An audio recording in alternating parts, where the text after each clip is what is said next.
The Merchant of Venice by William Shakespeare. Act 3. Scene 1. Venice, a street. Enter Bassanio and Salarino. Now, what news on the Rialto?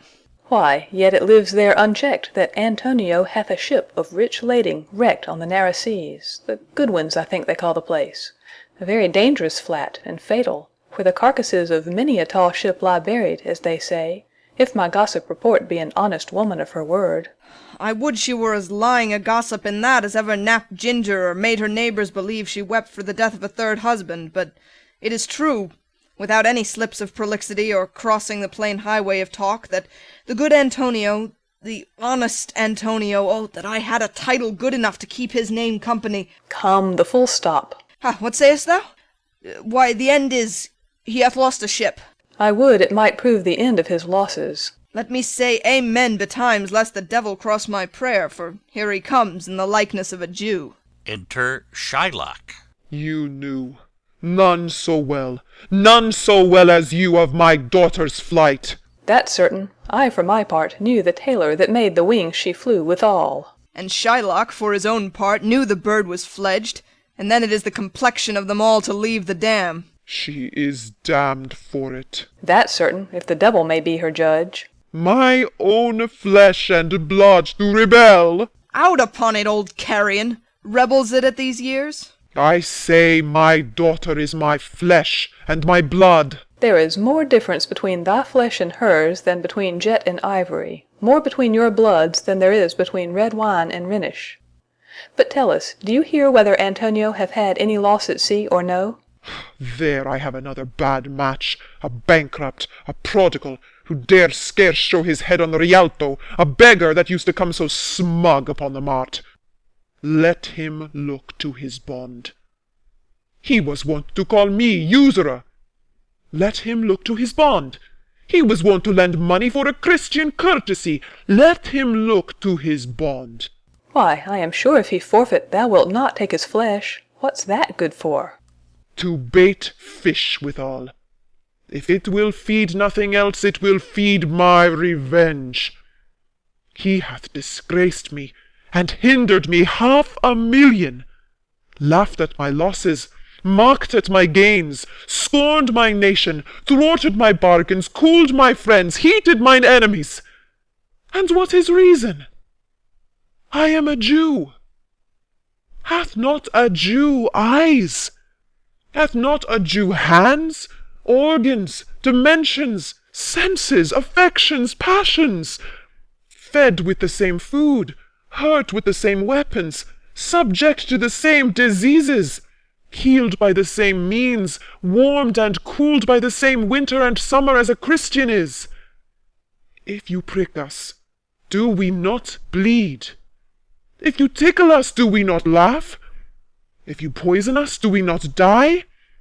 And if you wrong us, shall we not revenge? If we are like you in the rest, we will resemble you in that. If a Jew wrong a Christian, what is his humility? Revenge! If a Christian wrong a Jew, what should his sufferance be by Christian example? Why, revenge! The villainy you teach me I will execute, and it shall go hard, but I will better the instruction. Enter a servant. Gentlemen, my master Antonio is at his house, and desires to speak with you both. We have been up and down to seek him. Enter Tybalt. Here comes another of the tribe. A third cannot be matched unless the devil himself turn Jew. Exeunt Bassanio, Salarino, and servant. How now, Tybalt? What news from Genoa? Hast thou found my daughter? I often came where I did hear of her, but cannot find her. Why, there, a diamond gone, cost me 2,000 ducats in Frankfurt. The curse never fell upon our nation till now. I never felt it till now. 2,000 ducats in that, and other precious, precious jewels. I would my daughter were dead at my foot, and the jewels in her ear. Would she were hearsed at my foot, and the ducats in her coffin! No news of them! Why so? And I know not what's spent in the search. Why, thou, loss upon loss!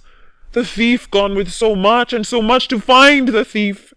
And no satisfaction, no revenge, no ill luck stirring but what lights on my shoulders, no sighs but of my breathing, no tears but of my shedding. Yes, other men have ill luck too. Antonio, as I heard in Genoa, What? Ill luck! hath an argosy cast away, coming from Tripolis. Oh, I thank God! I thank God! Is it true? I spoke with some of the sailors that escaped the wreck. Oh, I thank thee, good Tibble! Good news! Where? In Genoa? Your daughter spent in Genoa, as I heard, one night 80 ducats. Oh, thou stick'st a dagger in me. I shall never see my gold again. 80 ducats at a sitting, 80 ducats! There came divers of Antonio's creditors to my company to Venice, that swear he cannot choose but break. I am very glad of it. I'll plague him, I'll torture him. I am glad of it. One of them showed me a ring that he had of your daughter for a monkey. Oh, out upon her! Thou torturest me, Tibble. It was my turquoise. I had it of Leah when I was a bachelor. I would not have given it for a wilderness of monkeys. But Antonio is certainly undone. Nay, that's true, that's very true.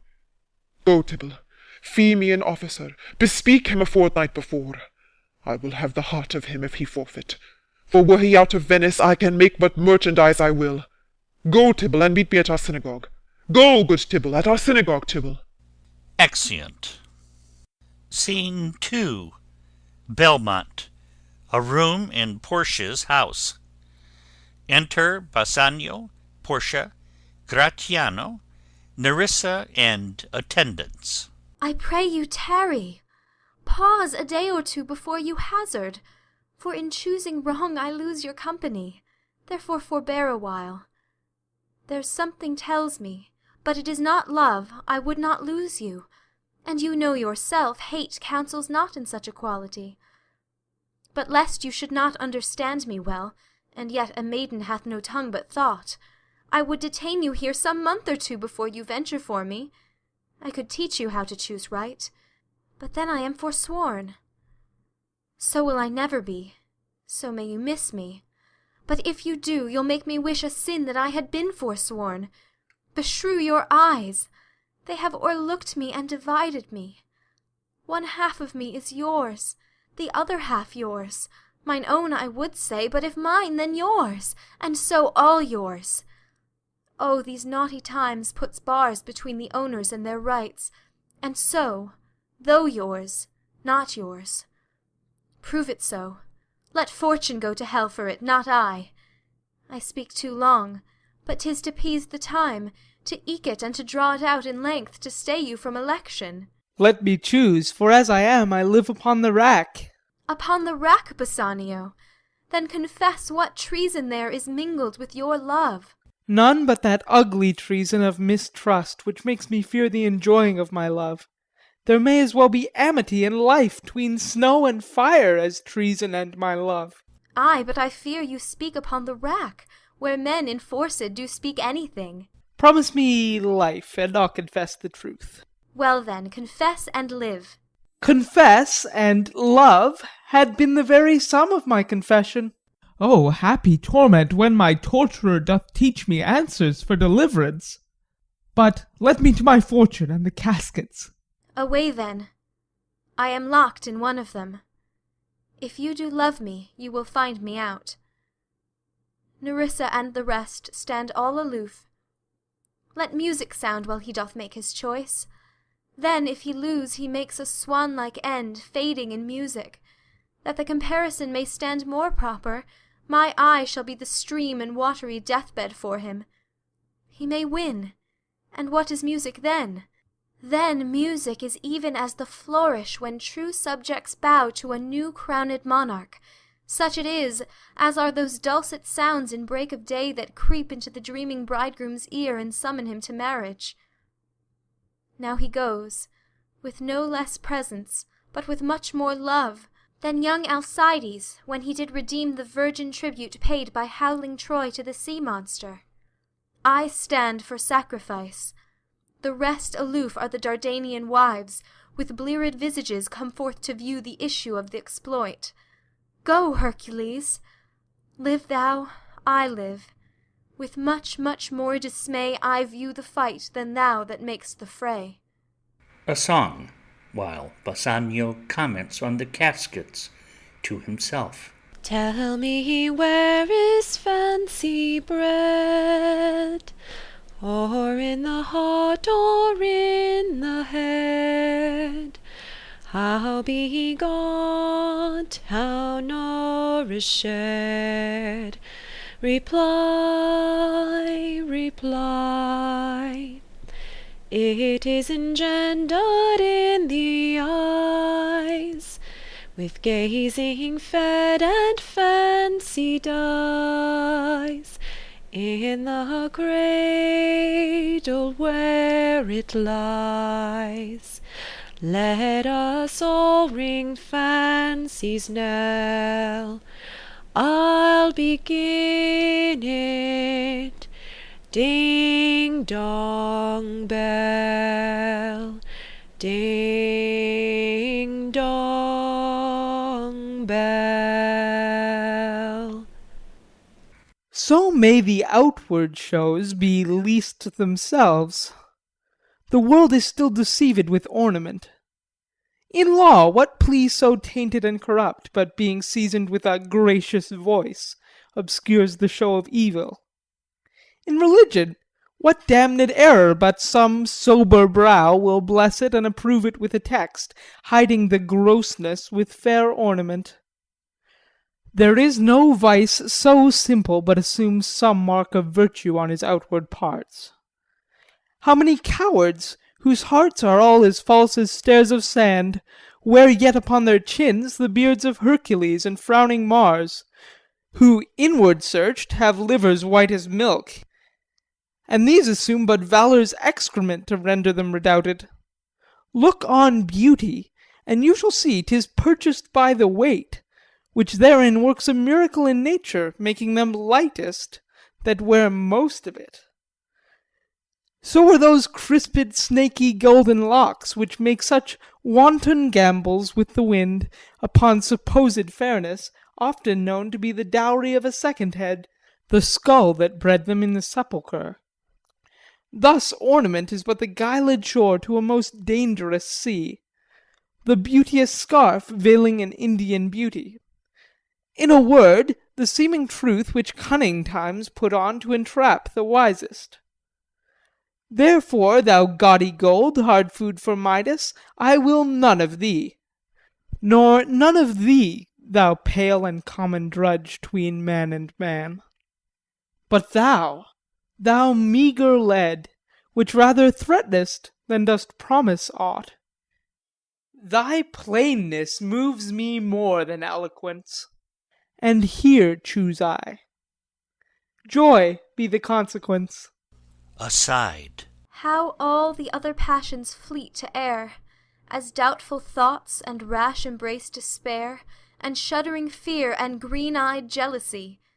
O love, be moderate, allay thy ecstasy, in measure reign thy joy, scant this excess. I feel too much thy blessing, make it less, for fear I surfeit. What find I here? Opening the leaden casket. Fair Portia's counterfeit.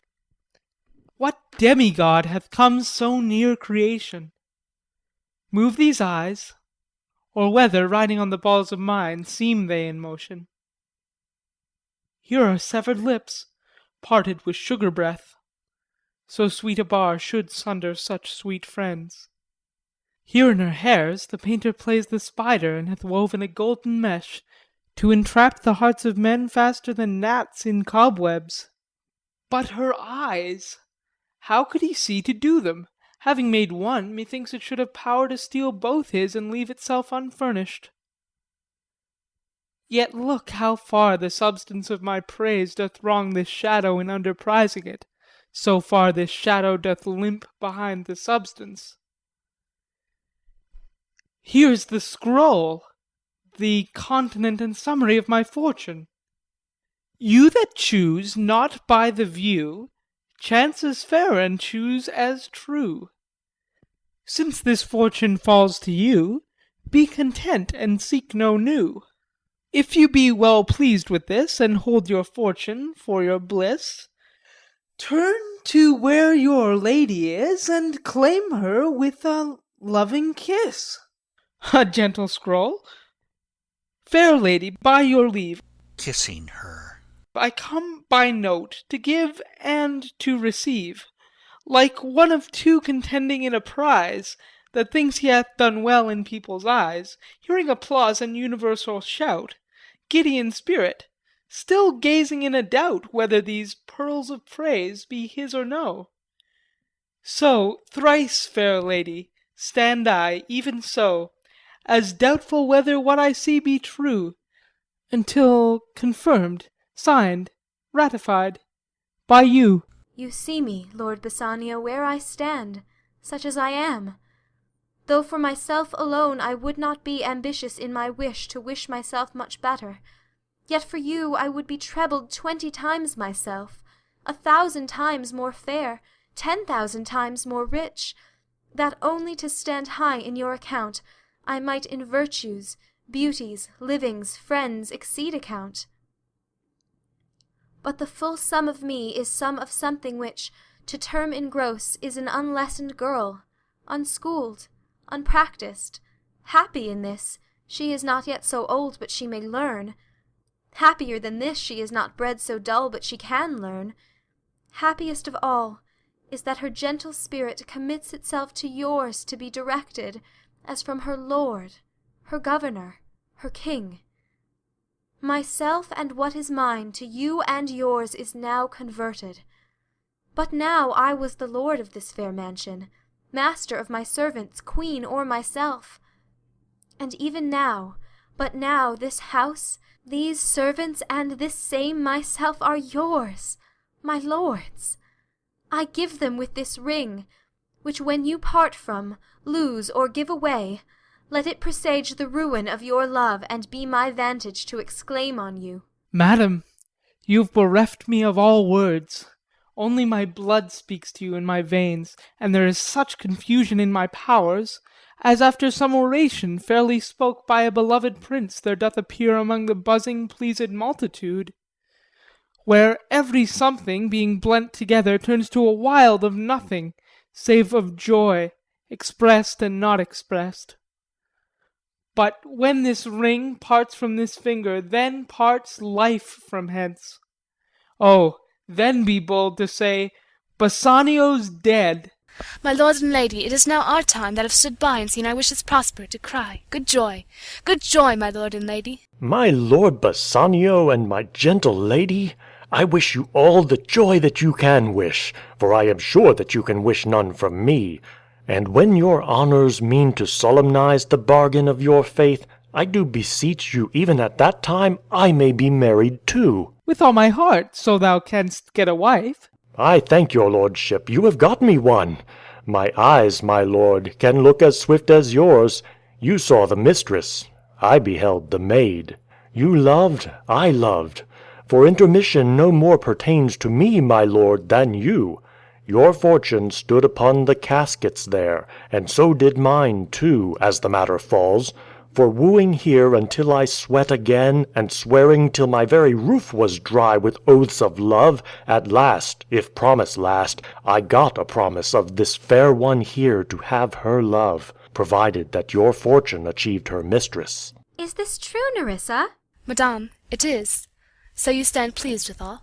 And do you, Gratiano, mean good faith? Yes, faith, my lord. Our feast shall be much honoured in your marriage. We'll play with them the first boy for 1,000 ducats. What? And stake down? No, we shall ne'er win at that sport, and stake down. But who comes here? Lorenzo and his infidel? What, and my old Venetian friend Salanio? Enter Lorenzo, Jessica, and Salanio. Lorenzo and Salanio, welcome hither. If that the youth of my new interest here have power to bid you welcome. By your leave, I bid my very friends and countrymen, sweet Portia, welcome. So do I, my lord. They are entirely welcome. I thank your honour. For my part, my lord, my purpose was not to have seen you here. But meeting with Salanio by the way, he did entreat me past all saying, nay, to come with him along. I did, my lord, and I have reason for it. Signor Antonio commends him to you. Gives Bassanio a letter. Ere I ope his letter, I pray you tell me how my good friend doth. Not sick, my lord, unless it be in mind, nor well, unless in mind. His letter there will show you his estate. Nerissa, cheer yon stranger, bid her welcome. Your hand, Salanio. What's the news from Venice? How doth that royal merchant, good Antonio? I know he will be glad of our success. We are the Jasons, we have won the fleece. I would you had won the fleece that he hath lost. There are some shrewd contents in yon same paper, that steal the colour from Bassanio's cheek. Some dear friend dead, else nothing in the world could turn so much the constitution of any constant man. What, worse and worse! With leave, Bassanio, I am half yourself, and I must freely have the half of anything that this same paper brings you. Oh, sweet Portia, here are a few of the unpleasantest words that ever blotted paper. Gentle lady, when I did first impart my love to you, I freely told you all the wealth I had ran in my veins. I was a gentleman. And then I told you true, and yet, dear lady, rating myself at nothing, you shall see how much I was a braggart. When I told you my state was nothing, I should then have told you that I was worse than nothing. For indeed I've engaged myself to a dear friend, engaged my friend to his mere enemy to feed my means. Here is a letter, lady. The paper as the body of my friend, and every word in it a gaping wound issuing life-blood. But is it true, Salario? Have all his ventures failed? What, not one hit? From Tripolis? From Mexico and England? From Lisbon, Barbary, and India? And not one vessel 'scaped the dreadful touch of merchant-marring rocks? Not one, my lord. Besides, it should appear that if he had the present money to discharge the Jew, he would not take it. Never did I know a creature that did bear the shape of man, so keen and greedy to confound a man. He plies the Duke at morning and at night, and doth impeach the freedom of the state if they deny him justice. 20 merchants of the Duke himself, and the magnificos of greatest port, have all persuaded with him, but none can drive him from the envious plea of forfeiture, of justice, and his bond. When I was with him, I have heard him swear to Tybal and to Chus, his countrymen, that he would rather have Antonio's flesh than 20 times the value of the sum that he did owe him. And I know, my lord, if law, authority, and power deny not, it will go hard with poor Antonio. Is it your dear friend that is thus in trouble? The dearest friend to me, the kindest man, the best conditioned and unwearied spirit in doing courtesies, and one in whom the ancient Roman honour more appears than any that draws breath in Italy. What sum owes he the Jew? For me 3,000 ducats. What, no more? Pay him 6,000 and deface the bond. Double 6,000 and then treble that, before a friend of this description shall lose a hair through Bassanio's fault. First go with me to church and call me wife, and then away to Venice to your friend, for never shall you lie by Portia's side with an unquiet soul. You shall have gold to pay the petty debt 20 times over. When it is paid, bring your true friend along. My maid Nerissa and myself meantime will live as maids and widows. Come, away, for you shall hence upon your wedding day. Bid your friends welcome, show a merry cheer. Since you are dear bought, I will love you dear. But let me hear the letter of your friend. Sweet Bassanio, my ships have all miscarried, my creditors grow cruel. My estate is very low, my bond to the Jew is forfeit, and since in paying it, It is impossible I should live. All debts are cleared between you and I, if I might but see you at my death. Notwithstanding, use your pleasure. If your love do not persuade you to come, let not my letter. Oh, love, dispatch all business and be gone. Since I have your good leave to go away, I will make haste. But till I come again, no bed shall e'er be guilty of my stay, no rest be interposer twixt us twain. Exeunt. Scene 3. Venice, a street. Enter Shylock, Salarino, Antonio, and Gaoler. Jailer, look to him. Tell me not of mercy. This is the fool that lent out money gratis. Jailer, look to him. Hear me yet, good Shylock. I'll have my bond. Speak not against my bond. I have sworn an oath that I will have my bond. Thou calledst me dog before thou hadst a cause. But since I am a dog, beware my fangs. The Duke shall grant me justice. I do wonder, thou naughty jailer, that thou art so fond to come abroad with him at his request. I pray thee, hear me speak. I'll have my bond. I'll not hear thee speak. I'll have my bond, and therefore speak no more. I'll not be made a soft and dull-eyed fool, to shake the head, relent, and sigh, and yield to Christian intercessors. Follow not. I'll have no speaking. I will have my bond. Exit. It is the most impenetrable cur that ever kept with men. Let him alone. I'll follow him no more with bootless prayers.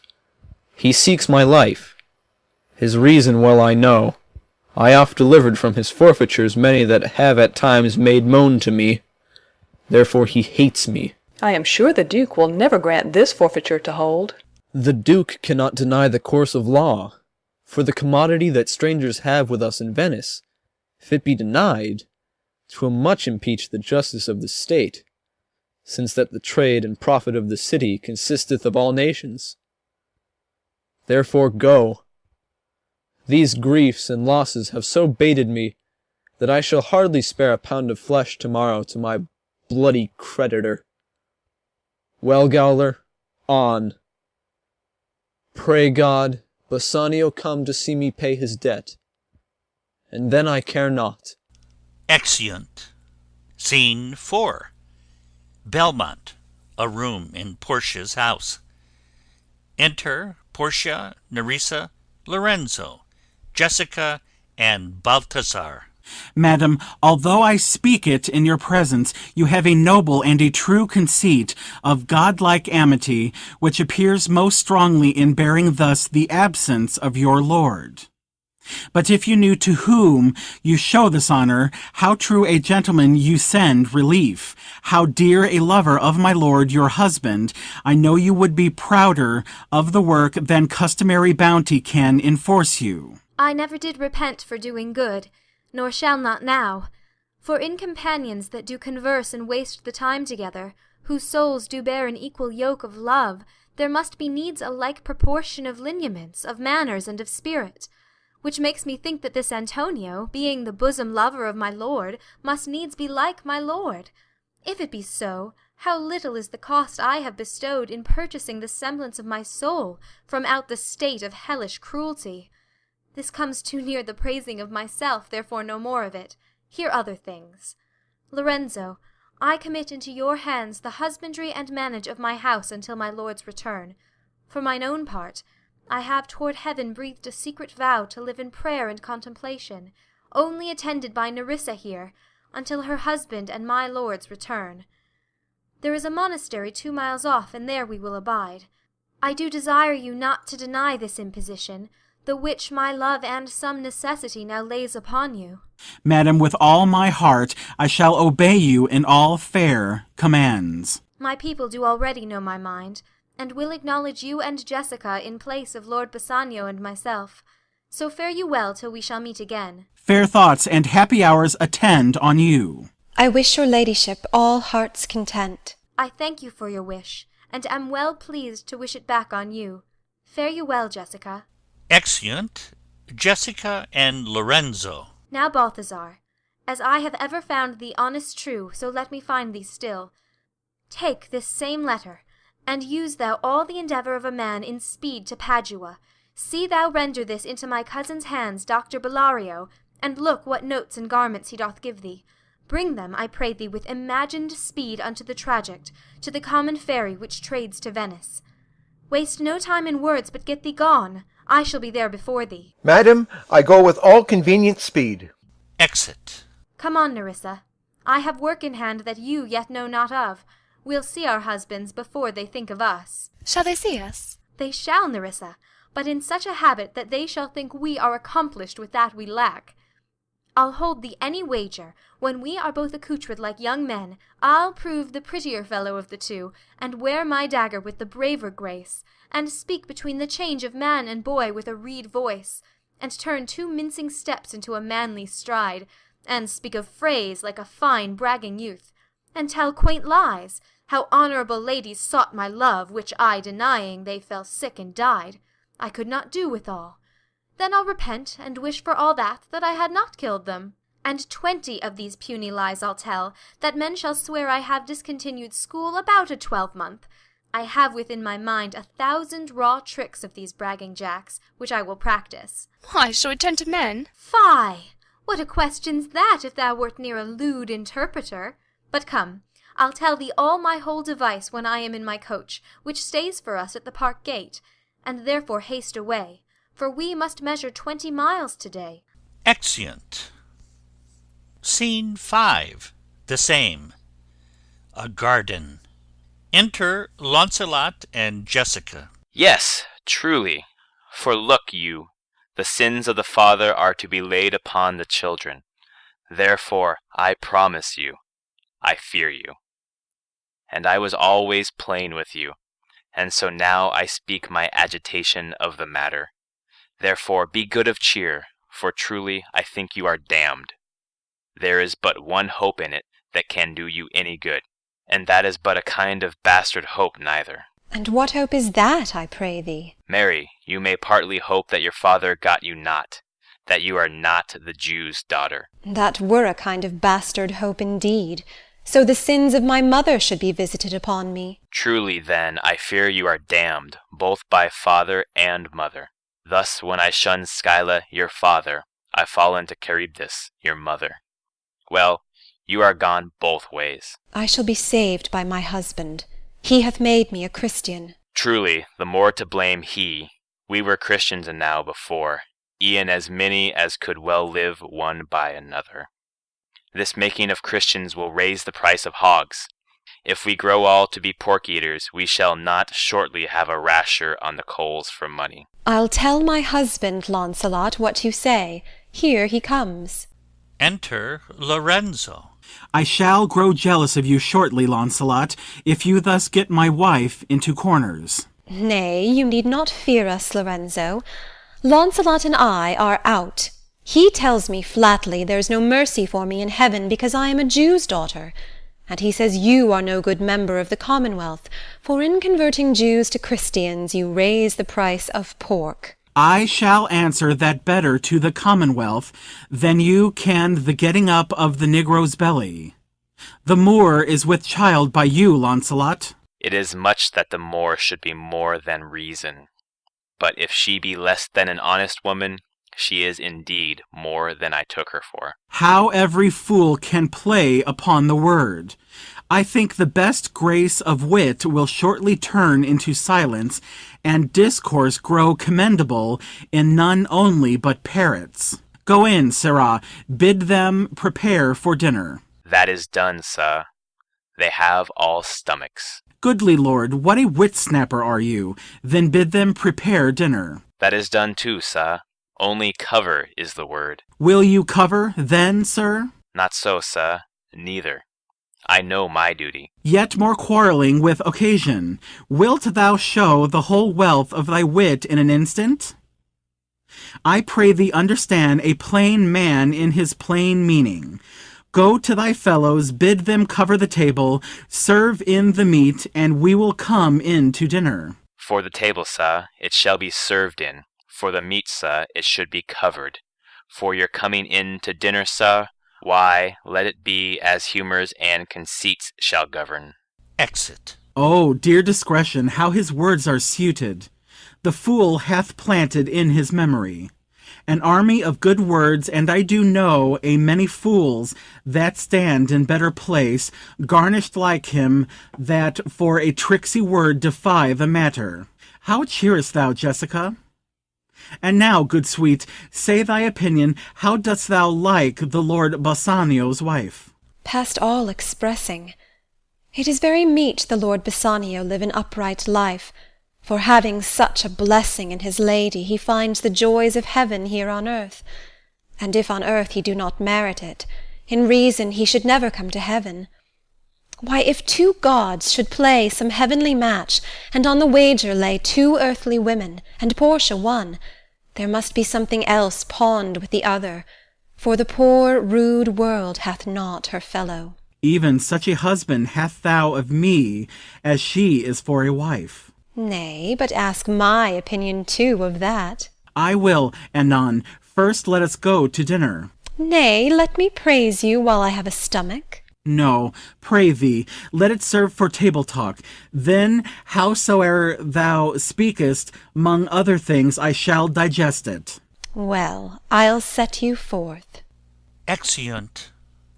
End of Act 3,